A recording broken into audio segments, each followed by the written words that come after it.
Happy New Year and welcome to Expert Mentors Live 2026. And for the last 7 years, Miss Gogo, our 7th year to kick off the new year with Expert Mentors Live.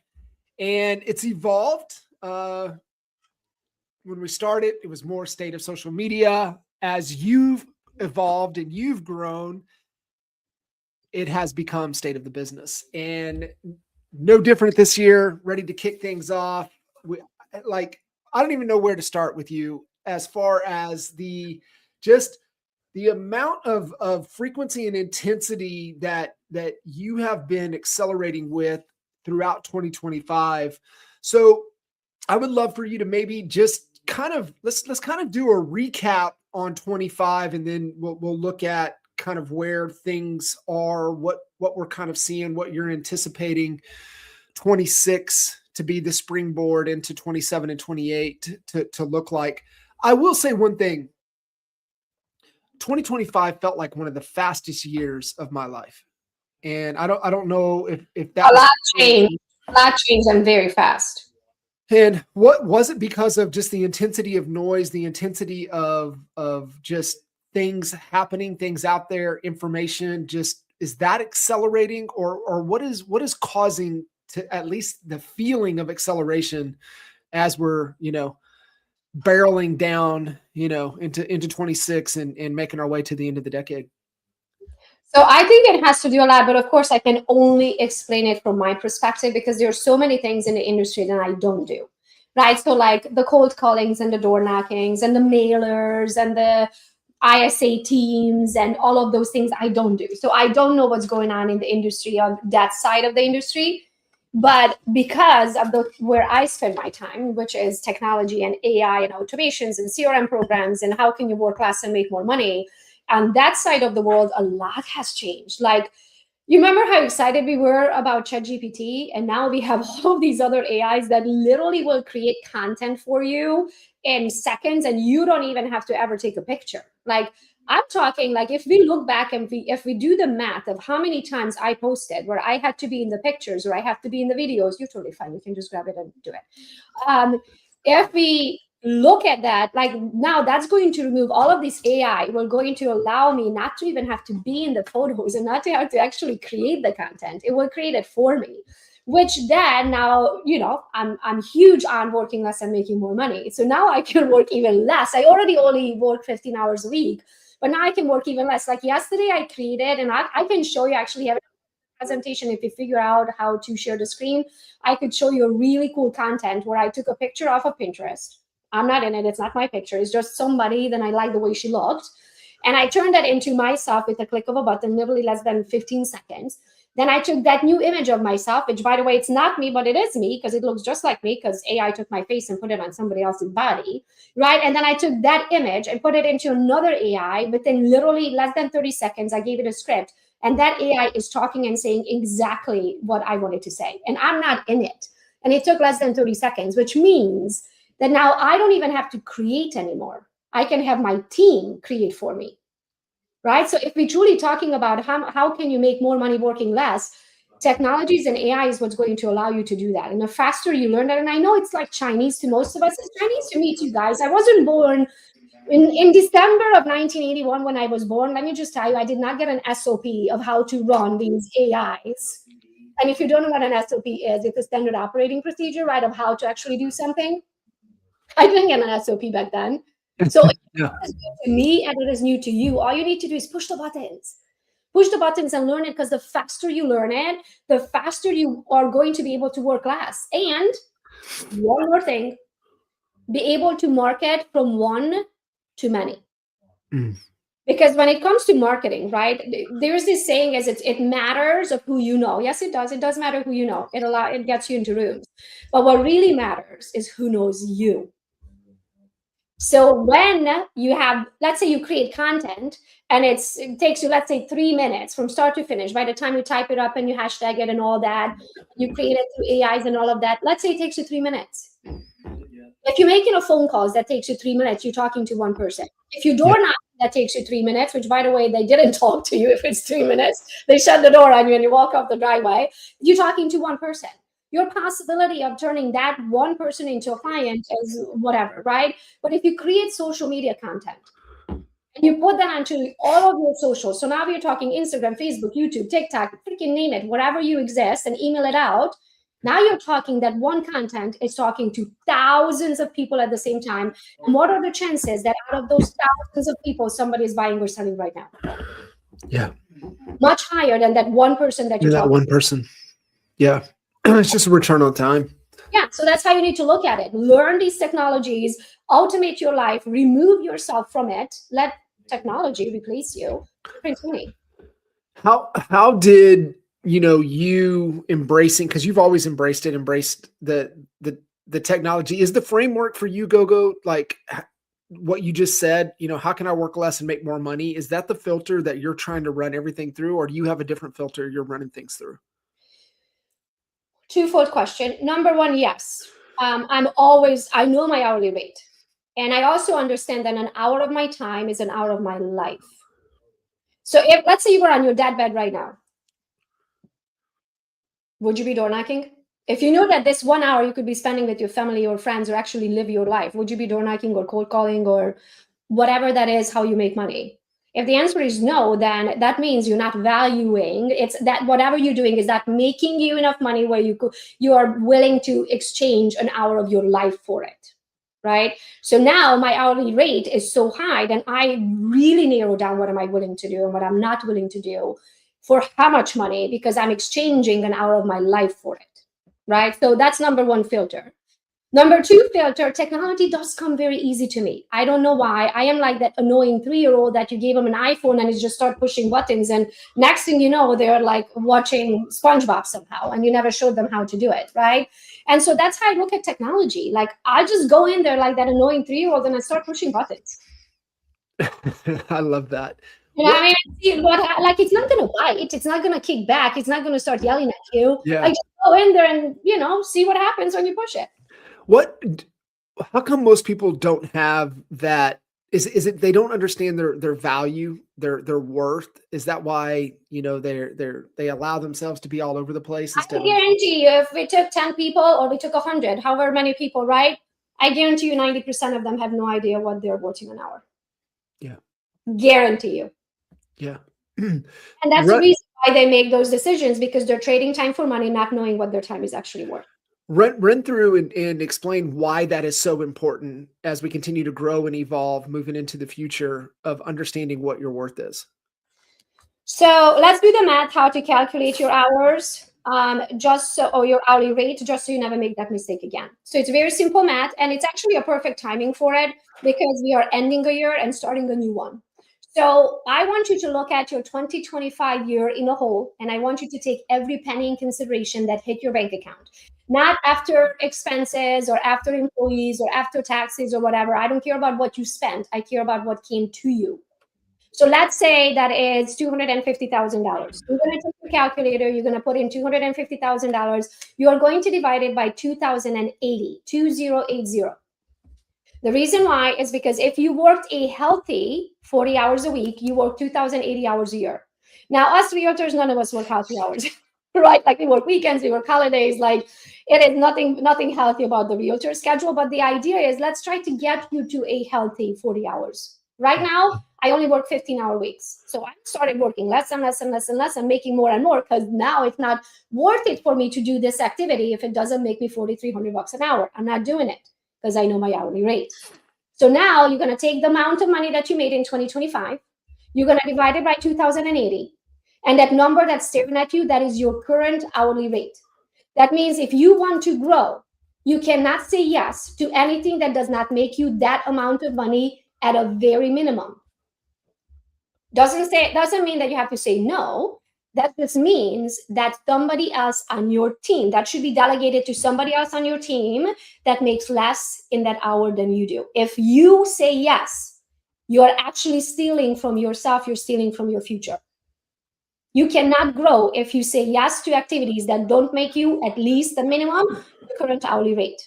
Yeah. So one of the other things, the way most people make this mistake is they don't know the difference between good and great. Most people, if I ask you, what is the enemy of good? They're going to say the enemy of good is bad. No, the enemy of good is great. And let me tell you why. Most people spend their time on good ideas. Oh my gosh, this is such a good idea. If you say yes to good ideas, you do not have time for great ideas. You have to learn to say no to good ideas. But the way you can tell the difference between a good idea and a great idea, a good idea, let's hope that it makes at least your current hourly rate. That's a good idea. But if it doesn't or makes less than that and you said yes to it, you're losing money. But now that you know your hourly rate, you look at that activity and say, can I potentially make that amount of money in the hour? If the answer is no, that goes bye-bye. So you can leave time for great ideas. And that would be your hourly rate plus.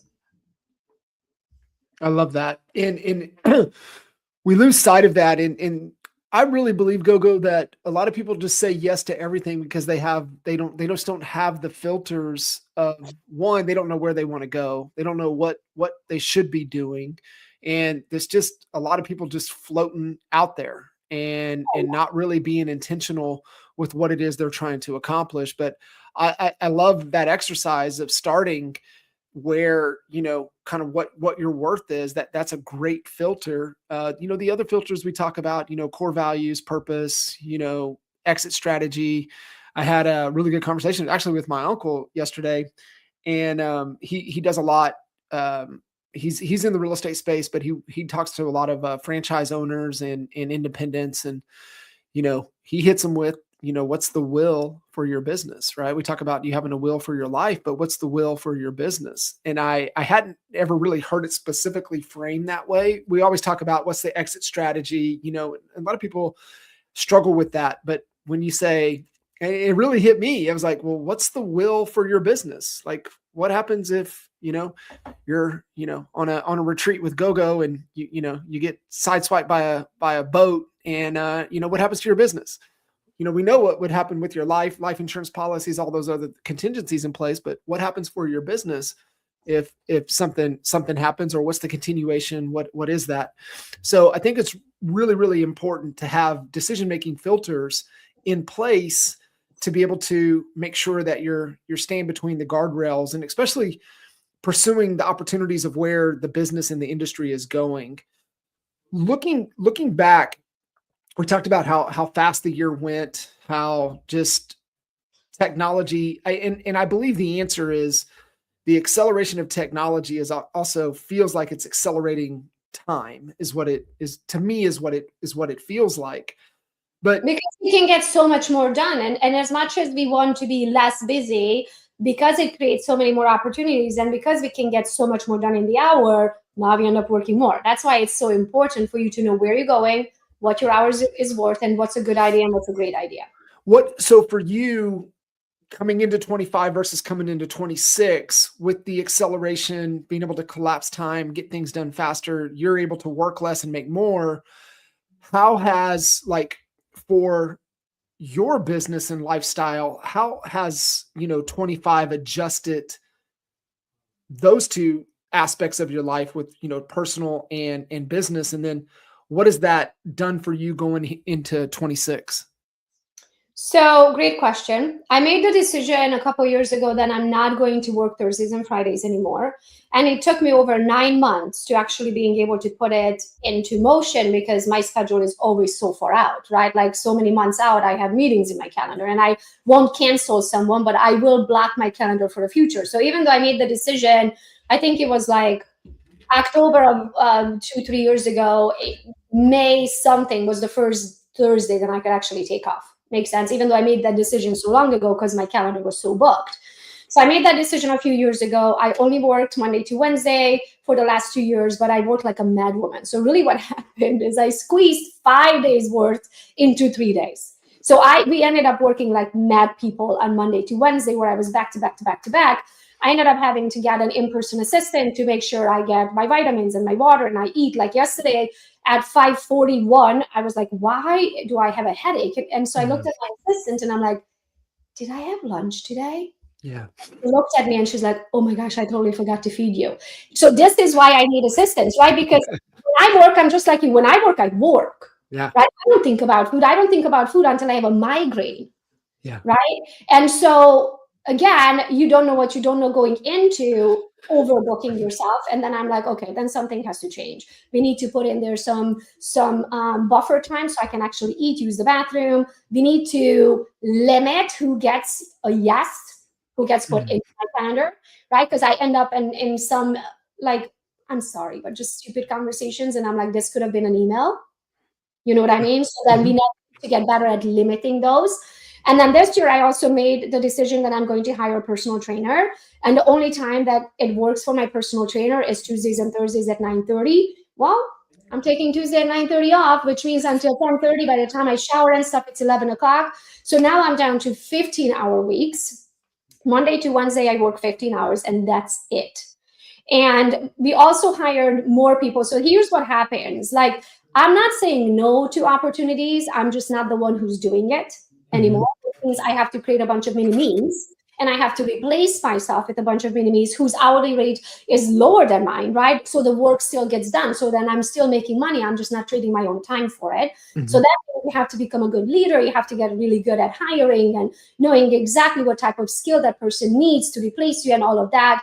And then also you have to get good at technology. Like, technology is your cheapest leverage.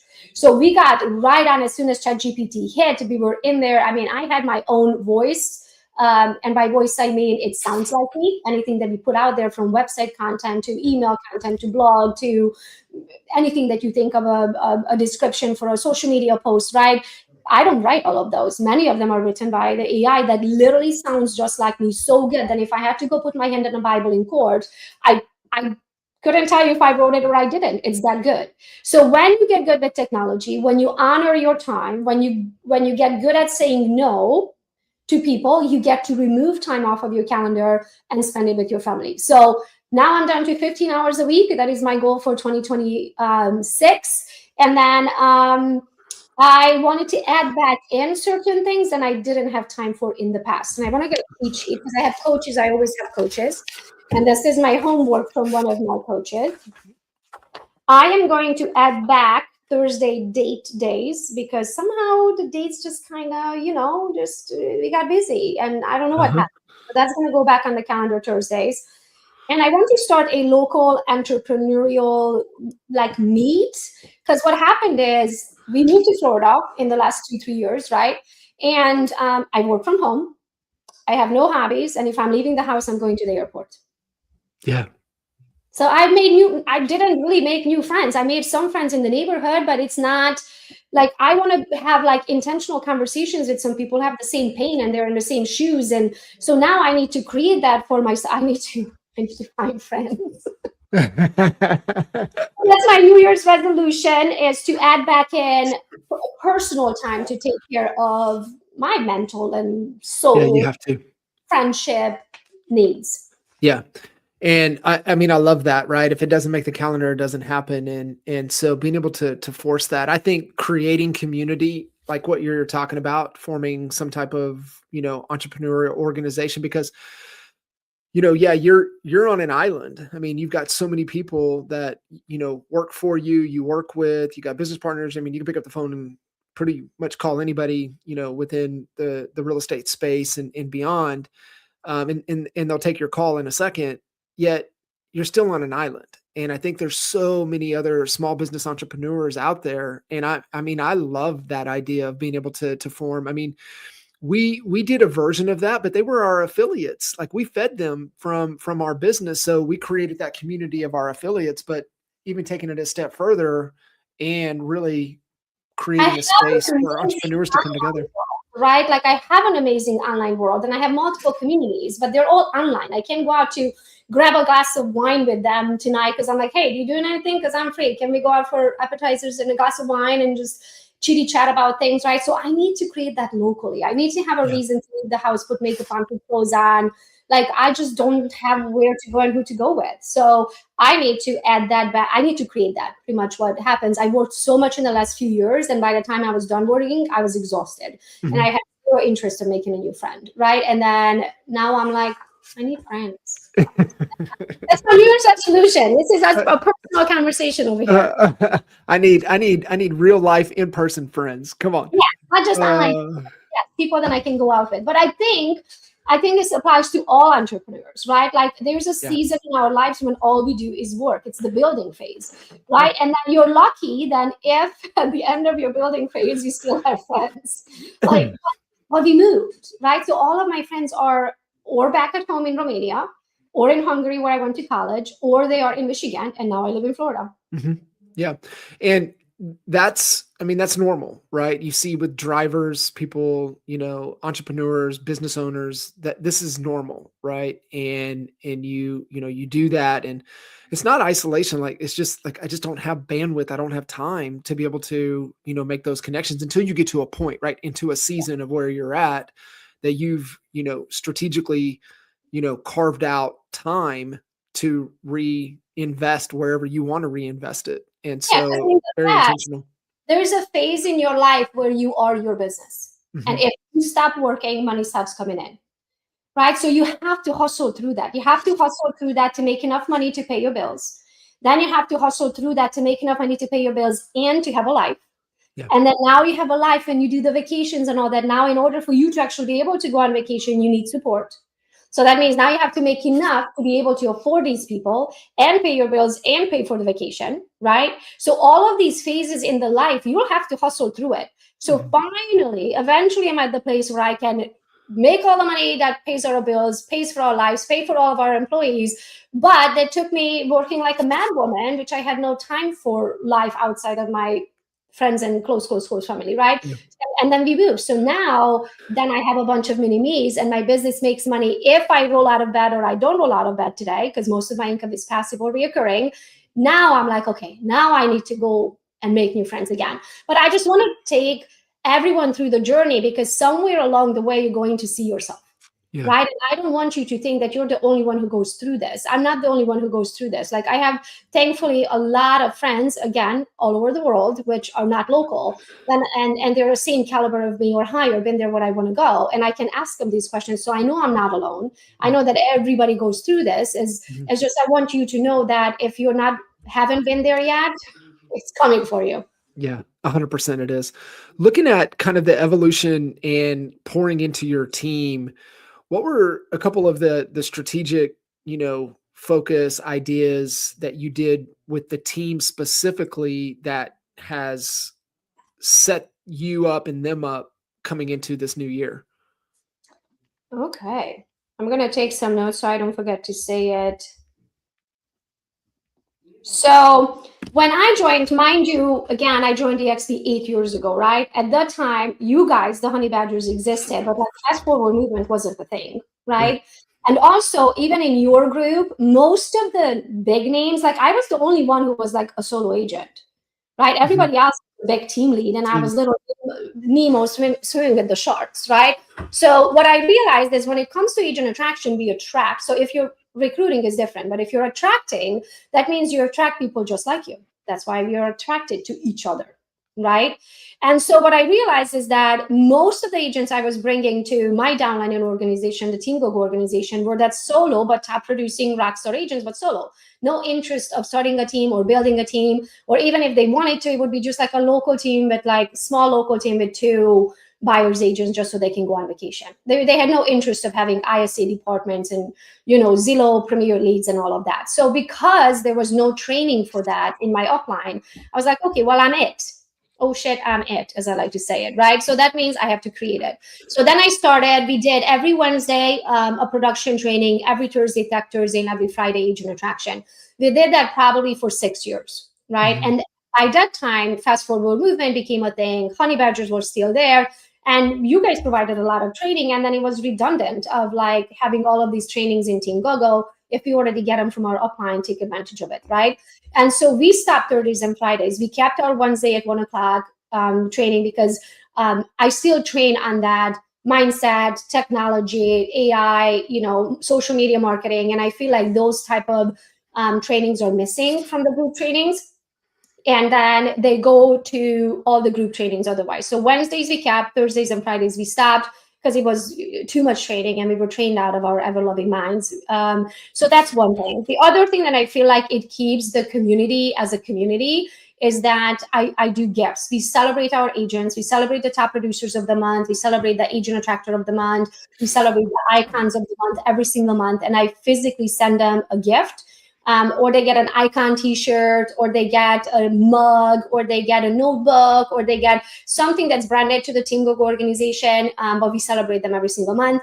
We also send out little onesies if somebody has a baby and it says, future agent, and it says Team Gogo. It's just cute. Like, we try to really keep the family as a family and celebrate our agents and feel like they belong. Because that's what one of the so-said downsides, even though I believe EXP is the best place to be in real estate, it is. One of the downsides, because we are national and international, and because we can attract from anywhere. I have agents in Connecticut. I've never been in Connecticut. I literally never been in Connecticut, right? So that means that I want to make sure that they feel the love and they feel like they belong, and they know when their hard work is being seen and they're being celebrated for their hard work, right? Everybody likes to achieve and likes to know that their work is seen, right? Mm-hmm. So because we try really hard to celebrate, and I think that's one about, and I literally send them a physical present. Also, I call every single one of my agents on their birthday. So my frontline agents, I can't do this for the whole organization. First of all, I don't know everybody in the organization and I don't know their birthdays, but my frontline agents, I know their birthdays because it's a part of our application process. And so I call every single one of them on their birthday and I sing them happy birthday. And that's like them knowing of like, hey, Gogo thought of me today. It's my birthday and she personally called me. So I leave them a voice note and I sing them a happy birthday with my beautiful, with an accent. And then the other thing we do is the in-person events, right? So we really try, I have amazing business partners in my organization and we really try to support them. Right, I'm actually flying up to New Brunswick, Canada in March. I have two amazing, multiple Canadian agents, but these two who are throwing a big event. I'm going to come up 2 cities in one day, and we do an event. So in person, I feel like it's also super important. That's where you really get to know someone. That's where you break bread with someone and sit down and have dinner and really get to know their business, and for them to get to know you, so you're not just an online persona anymore. So I think these are, I'm sure I'm forgetting some things, but these are the things that keeps our community together. Oh, Facebook group and Facebook chat. I think that is also super duper important. So because I have 14 virtual assistants, nothing goes unanswered Monday to Friday, 9 to 5. So our team members, anybody in the Team Gogo organization, when they have a question, they plug it right into the chat, and then my team is there or I'm there to answer it right away. And then I forgot to mention one more big thing is our Team Gogo map. So we have an interactive map. If you go to teamgogo.team/map, you can check it out. But literally, we use that to keep all the referrals in-house between ourselves. And we did almost $4 billion in sales this year. That's with a B, right? That's amazing. Our cute little organization. And we refer to each other. So if a Team Gogo agent has a referral and not in their own neck of the woods, it goes to another Team Gogo agent. Unless we don't have an agent in that area, then they go to outsiders. But this is our way of supporting one another, right? This is our way to, as we like to call, we call the Team Gogo organization the Team Gogo International Family of Agents, because we are international. We have literally all cultures in there. We are in 7 or 8 different countries and almost every state in the US. And family sticks together, right? So I want to make sure that your kids eat this month. And so if I have a referral, I'll send it to a Team Gogo agent. And because of that, our production is also super high because we send our leads to each other and keep it in-house. Yeah, it's so good. I mean, that's, really pouring into each other. And like you said, you said it a couple times, right? You've got a tremendous community. Now you're, replicating the thing into 26, local for you, right? Create another community. And I think I need friends too. I think it's honestly, Gogo, I really feel, kind of where the state of things are moving into the future, with the acceleration of technology, to have those buffers, to not be able to have that real connection. I just feel the direction moving into the future is more human connection. Yes.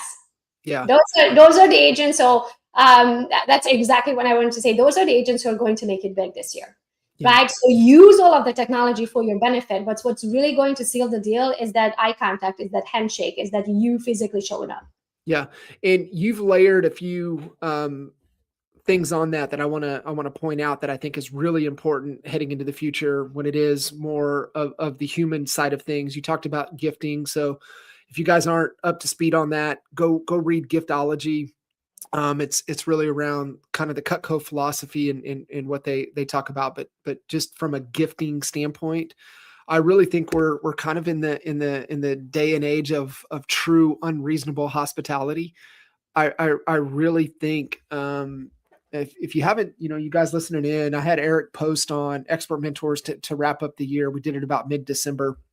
And he's like, hey, go read his manifesto. It's at ericpost.ai. It's 10-page manifesto right on his site. And we talked about it through Expert Mentors, but Eric is really of that unreasonable hospitality belief, Gogo, kind of everything that you're talking about, the real connections. AI is your thought partner, being able to leverage it. I want to get your take on AI moving into 26. But he said, we're kind of at a fork in the road. And he said, now if you break through the fork and you just go down the middle, he goes, I think you're going to get eaten alive. And he uses the comparison, the hotel comparison. And he talks about the one hotel that is sleek and cold. There's no human interaction. Everything is AI driven. Like you check in with technology, cameras see you, face recognition. And you have to check out yourself. I'm like, everything. I don't want to spend money anymore. Everything cold. Yeah. That's a race to the bottom, right? That's that's competing on price. And he said the other direction in the fork in the road, and it just resonates with me. It's just because what we really adopted probably in 2010 timeframe was, lifetime value. And he said, you have a choice. You can be this sleek, cold, efficient, or you can be the unreasonable hospitality. You can be the Ritz-Carlton and provide above and beyond in everything. And this is what I want to kind of, showcase, because everything you're talking about, and I believe it's right moving into the future. And you just said it, those that are going to thrive and win big, embrace that unreasonable hospitality, embrace the Ritz-Carlton type of service to your clients. Like you're personally making phone calls to your frontline people. Like you're going above and beyond. You're specifically intentionally gifting in a way that's personally relevant to the individuals. And to me, it's the path to take. It's the path to take. It's to take that and go above and beyond. I want to add on to that. So here's how I do, for example, agent attraction. And every time I show up to an agent attraction call where the agent who's raising their hand of like, hey, I want to join Team Gogo, and I show up, they're like, oh, you came to the call? They're always like, oh, I thought there's going to be someone from your team. And I'm like, you're going to partner with me, right? Like not someone from my team. So I show up to every single one of them. But I show up with the intention knowing that I'm going to close them pretty much 100% of the time. Yeah. Because I did use technology and I did use all the systems and the calendars and the videos and the filtering and the automated messages and all that. Like everything prior to that was filtered out with systems and processes. By the time they get into my calendar, they're literally so excited they can't wait to sign on the dotted line.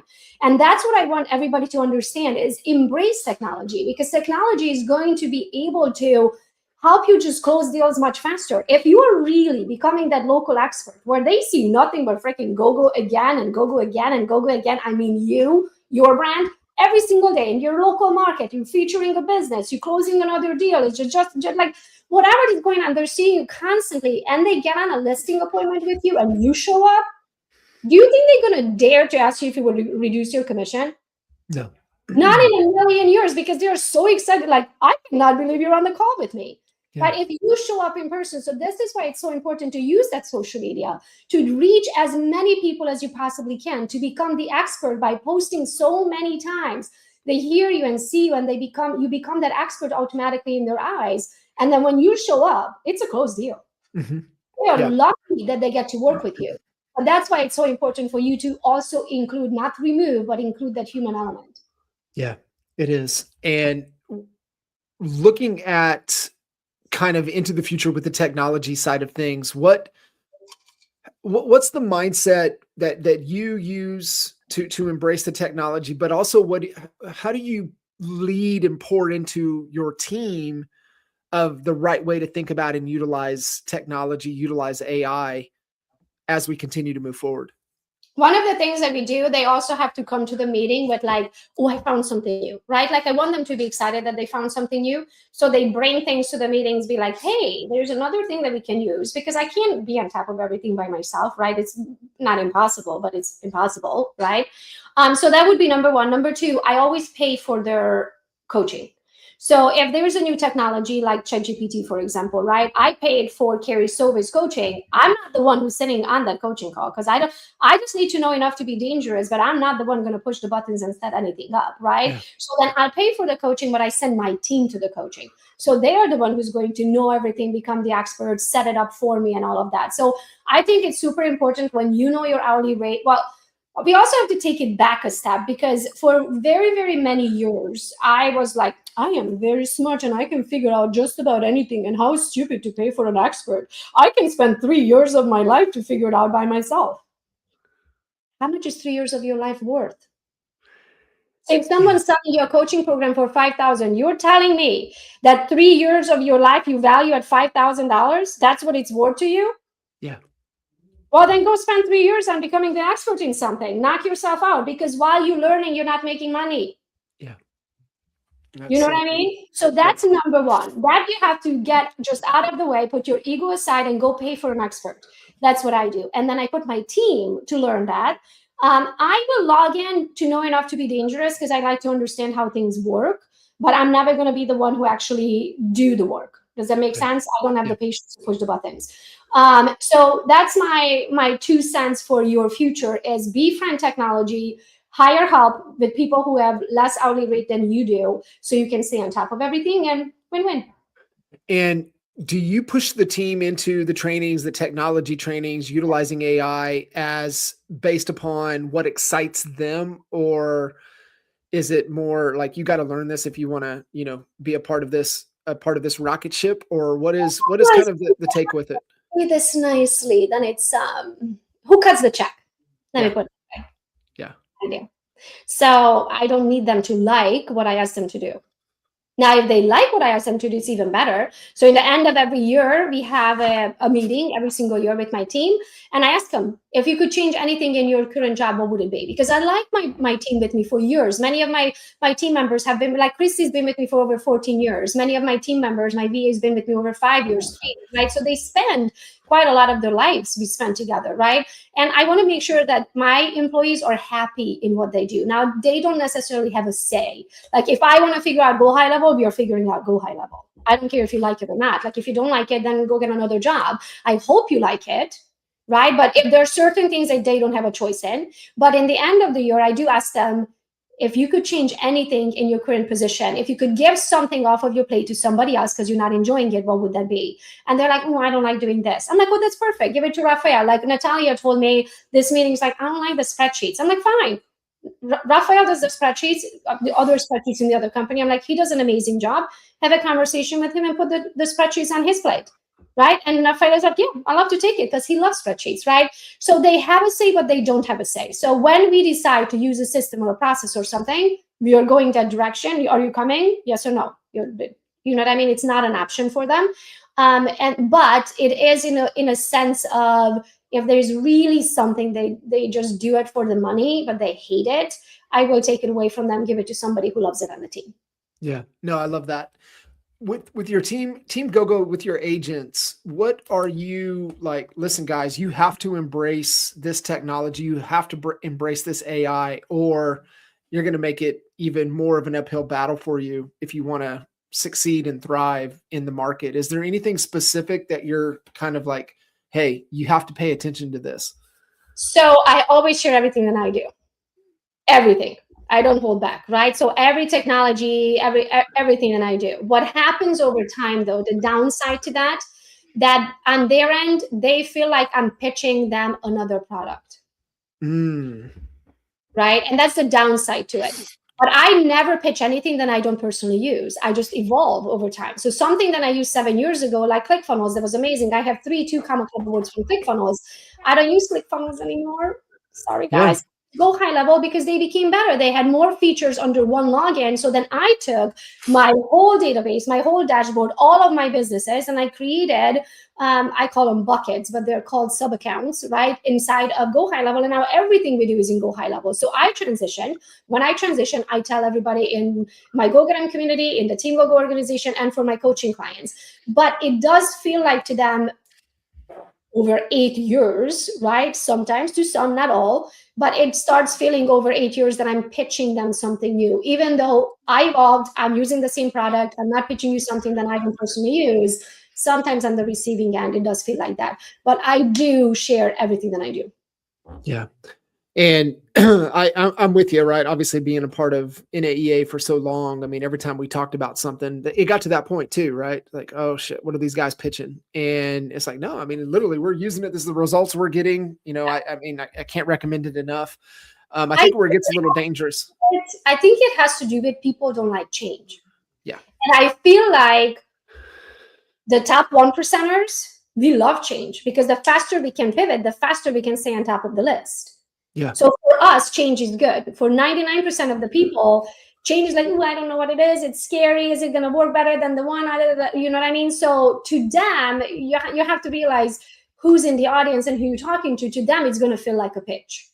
To us, it's like, no, this is a good thing. Like you're going to be able to do things faster, easier, cheaper. You know what I mean? But it is a change in the end of the day. Let's shift gears a little bit onto the social media side of things. And what shifts have you seen throughout 25 going into 26? I mean, obviously just a flood of content. It's just like you said earlier in the call, with the ease of being able to create content with AI. It has your voice. I mean, you know, image is like, you know, that's go, right? When you see, even if you know it's AI, but seeing, you know, all of the changes and things through 25 into 26, what are some of the trends worth paying attention to in social? I have a couple of notes on the side here, so if you don't mind, I'm going to read them super quick. Fire away. Yeah. So AI is your assistant now. Use AI to personalize your content, captions, and ads. So you're talking to buyers, sellers, and investors, not random people. So it will help you target in on your target audience, speak the language that they want to hear, and then do the call to action so they actually choose you to be a realtor. Short form video runs the show. So Reels, TikTok Shorts, or TikTok and Shorts on YouTube. Property tours, B-rolls. B-rolls are when you're not in it. Maybe you're in it, but you're not looking at the camera directly, right? Like you're doing something, you're not talking CAD. Or you're just showing a slow motion of a boat ride and talking about how EXP paid for this, right? Yeah. Whatever.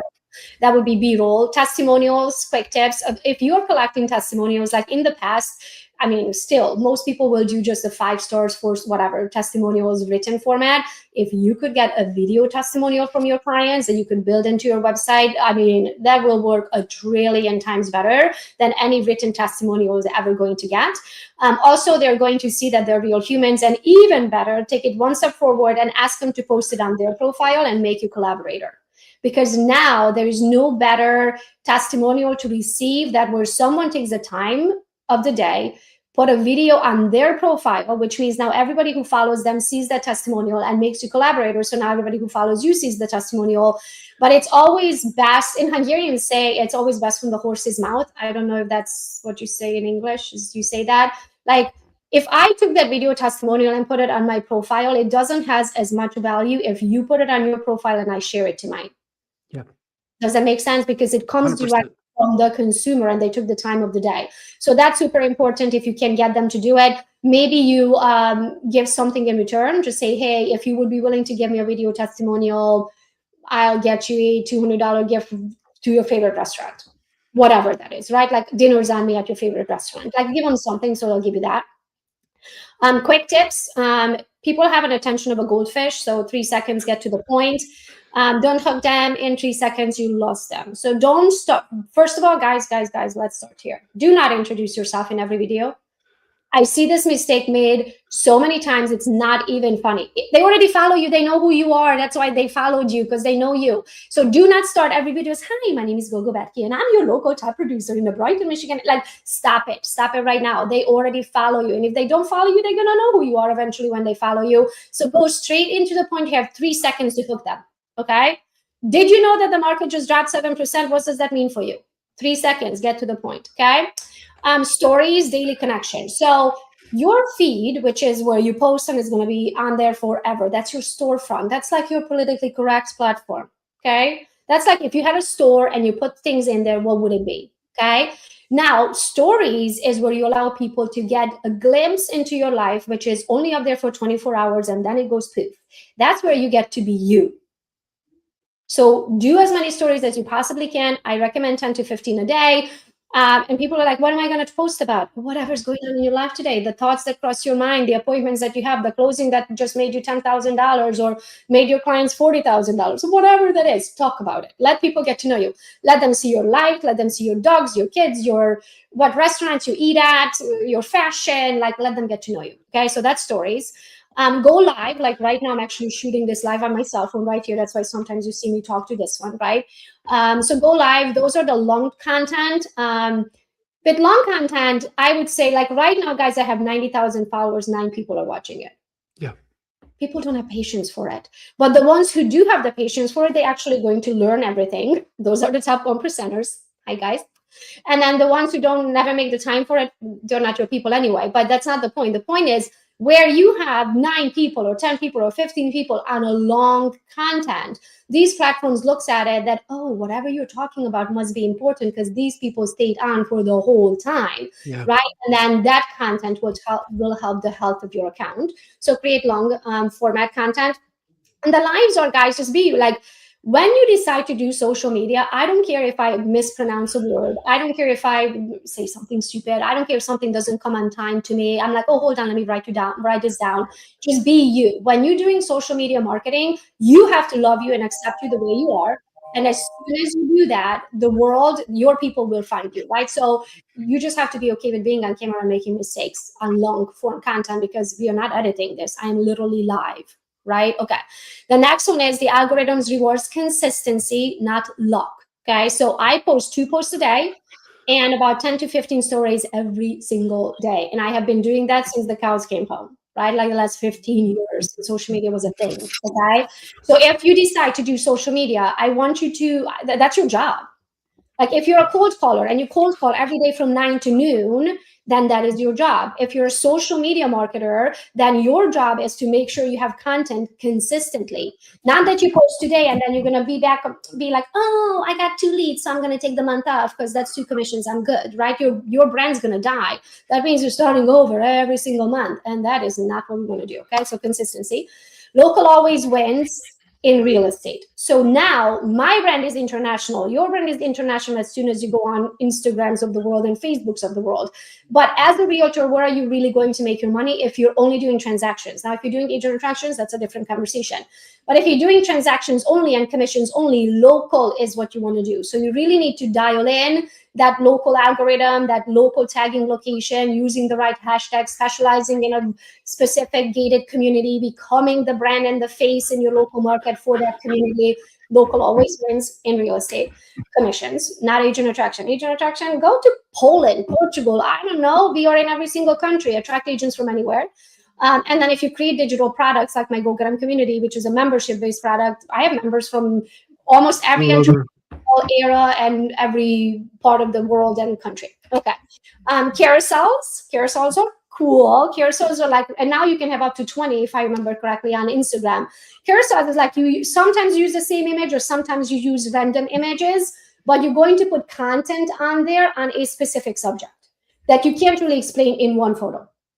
Right? So for example, if you guys go to my profile, which is Gogo's Real Estate, can I share my screen? 100%. Hit the share button. And then this would be allow, and then this would be this one, I think, share. Let's see if it worked. Awesome. We got it up.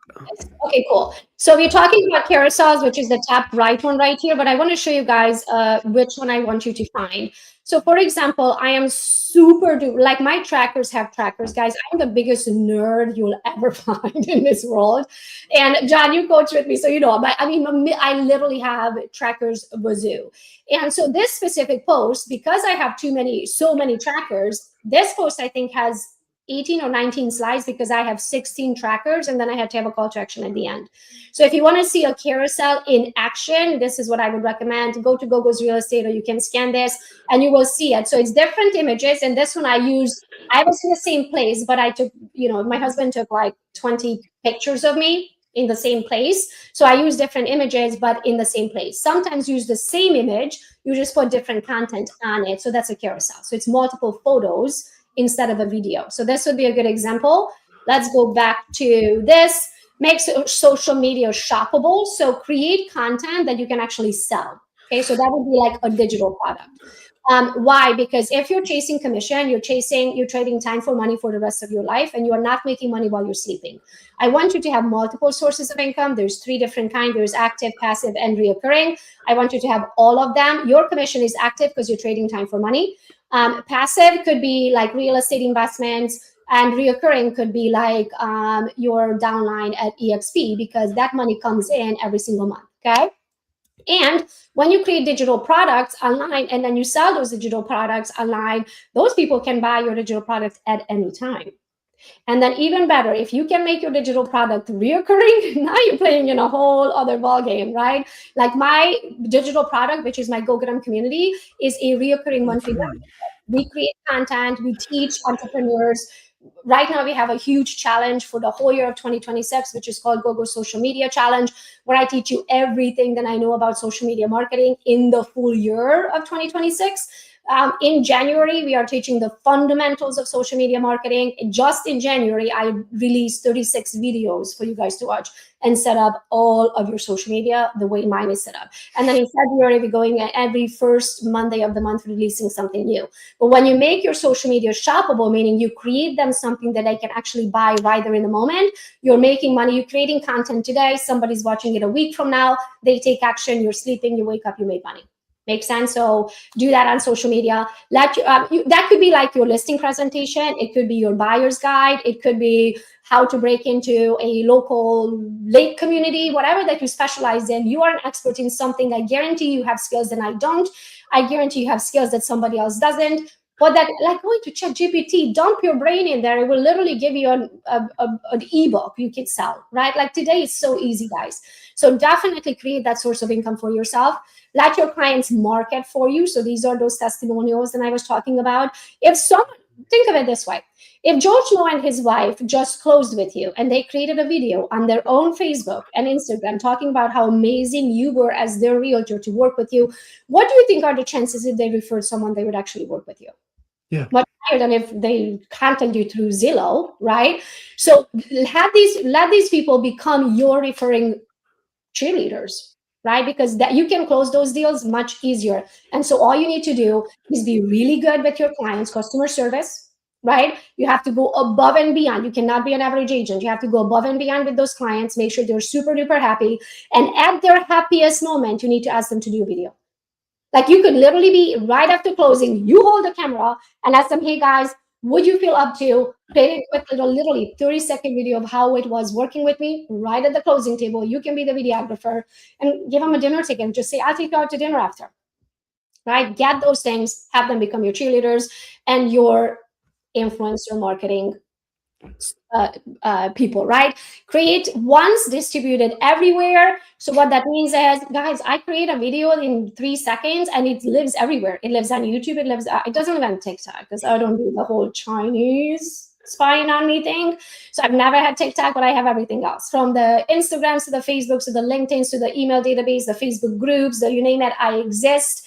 I create one content and I literally have a team that plasters it everywhere. They just same content everywhere. So I exist everywhere. The reason why you have to do that is because we all have a preferred platform. So I love Instagram, you might love Facebook. If I don't exist on Facebook, that doesn't mean that you wouldn't love to work with me if I only existed on Facebook for you to find me. right? So Right. that means we have to exist everywhere because different people prefer different platforms, and you have to be an option on that platform. And then data over feelings. You have to look at your engagements. You have to look at your reach. You have to look at your conversion. You have to look at those numbers, guys, because if you don't look at the actual numbers, you don't know what really is working, right? And then if you don't know what really is working, you're making feeling decisions, and you can't run a business on feelings. You need to run a business on data, a net sheet, a bottom line. So track your audiences, go into your engagement and look at it. And if I may have your permission, I want to show you something fun that they can do this year. Yes. Okay. So do you see this picture on the left? Yes. It's not me. I found it on Pinterest. It was a pretty lady. To me, she looked super successful, and I thought, I should look like that. So I used an AI, then I grabbed that photo, I put it into an AI, and I created another image, and I was like, oh, that looks pretty cute of me, isn't it? Like, wouldn't it be cool if I could just turn this into a video in less than 1 minute? I did all this in less than 1 minute. Here you go. So now I took that picture, I put it into another AI, and I gave it a script, and here you go. I know what this video will blow your mind. It took me less than 3 minutes to create it, and I don't even have makeup on in real life. I know if anything will make you want to learn from me, it is going to be this video. So just join my social media challenge in my Go Get 'em community, and I will teach you how to create $1 million content without ever leaving the couch. So good. How do I stop sharing over here? I got you. But No. isn't it cool? So you don't even have to have makeup on anymore. You don't even have to say words that you don't feel like saying. Like, I feel sometimes in sales, it's like, oh, I don't want to do sales. Like, this gives you the twitches. You don't have to. Yeah. Create the content, give it the script, and this AI is going to say it. So now in my case, for you, it's going to be much easier because you don't have an accent. In my case, the AI puts an accent on top of my accent. So I didn't have the time to do it for this one, but you can override this one where it's actually your voice, where you read that script, right? So you upload the photo, you upload the script, you read the script instead of generating your AI voice, right? And then you read the script, and then it's exactly sound like you, and it moves your lips like you. Yeah. It's so incredible. Yeah, it's just wild how fast the acceleration, versus our conversation this time last year to kind of where we're at. And, obviously it's not going to slow down any at all. So being able to have that, to me, then that leads to that actual human connection, right? First step, because that's where the eyeballs are. First step, get them engaging, interacting, then that can lead to the actual connection for us. So Gogo, as we're wrapping up this year's state of, kind of break out your crystal ball, and a couple questions for you. One, where do you see this industry, real estate, heading in 26 and into 27? I love this question because to me, it's such a silly question. I was like, how is the market? I'm like, have you ever been in a real estate market where people weren't moving or selling or buying or something? Have there ever been a year where there wasn't real estate transactions? No, never. People always, sometimes they have to move for a job. Sometimes they just have to move. There's always transactions. The question is, who's going to be doing those transactions? That's right. The question is it you or is it me? And to be honest with you, I think 2026 is going to be the easiest lead generation year for realtors or anybody, because we have a million platforms to choose. We have a million ways to do it, from the lives to the reels to the this. So if you don't want to show your face, there are multiple accounts that literally have millions of followers and the person never showed their face. They did it through B-roll. There is so many ways to do it. But most importantly, we have all this help with all of this AI. Like, literally, I hate to say it, but you could be like a kindergartner and be the best marketer in the world, because all you need to do pushes a couple buttons and voila, content is created. And then just be reliable, be consistent at what you do, be good at closing and handling objection handling. Like, I don't care how good you are with your social marketing skills. If those leads come in and you suck at turning them over into a client, you're never going to be a top producing agent. So you kind of have to be good at everything. You have to be good at sales. You have to be good at marketing. You have to be good at objection handling. So you have to learn all of these things. You have to be good at people skills. Mm-hmm. right? Like when you show up in person. But I'm telling you, for lead generation, social media marketing in 2026 will be the easiest. Like you can create content for the month in 3 minutes and then take the rest of the year off. Like literally, it's going to be that easy if you're willing to learn and invest some time into learning the AIs and the technologies of the world. I love that. Easy, So good. eyes closed, top producing realtor. You can become the expert 3 months. And is that, or do you have any other final piece of advice to the agents to really thrive in 26?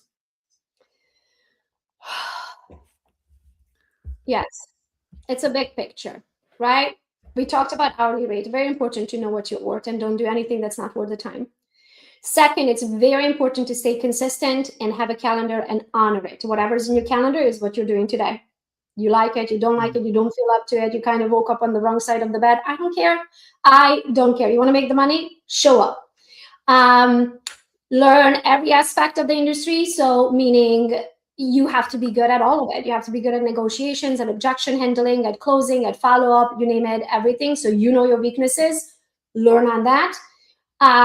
Coaches, I always have 2 coaches every single year because I guarantee you, as I learned this sentence from Veronica Figueroa, different levels, different levels, different devils, which means you're never going to wake up one day and be like, I'm perfect. I just have everything figured out. No, you don't. Nobody does, right? So as we are growing, for example, as you become a leader and you start having, support team and all that, was any of us born to be an amazing leader? No, that's a skill that you have to learn, right? And so everything that you know yourself, look back at your 2025 and look yourself in the mirror and be like, where could have I done better, and pay for the expert. So that is my biggest, what really changed my trajectory of my career is finally getting coaches. And I did not understand this before, and I hated when people were telling me this. It's like, no, I can figure freaking anything. I don't need to go pay for someone's knowledge. There's Google and there's AI and there's all of that, right? But that it wasn't tested. Like no AI ever ran a multi-million-dollar business with real humans. There's a human side to everything that you need to learn. So you have 2 ways. You learn it yourself, which is going to give you the hard lessons that you're going to have to go through, and it's going to take time. Or you pay for someone who went through the hard lessons and not have to feel it on your own skin and speed up the time because they already done all of that. So in an hour, you can, an hour a week, an hour a month, however often they coach you, speed up your trajectory. And those are my things. Speed up your trajectory. So A, you can make more money faster. B, it doesn't take you as much time that you're going to have to take away from life and family. And you can actually make money and have a life. I love that. Gogo, you're absolutely amazing. And for you guys listening in, if you're not a part of the Go Get 'em community, it's incredible. There's so much that Gogo gives and does, and just above and beyond for the investment. And being a part of the community, you get to run through the social media challenge for 2026. And guys, I can't recommend it enough. Gogo, you're absolutely incredible. I appreciate you. Year number 7. Here we go. Time to run. Thank you so much. Get them. Go get them, guys. See you guys. Thanks, Gogo. Appreciate Thank you.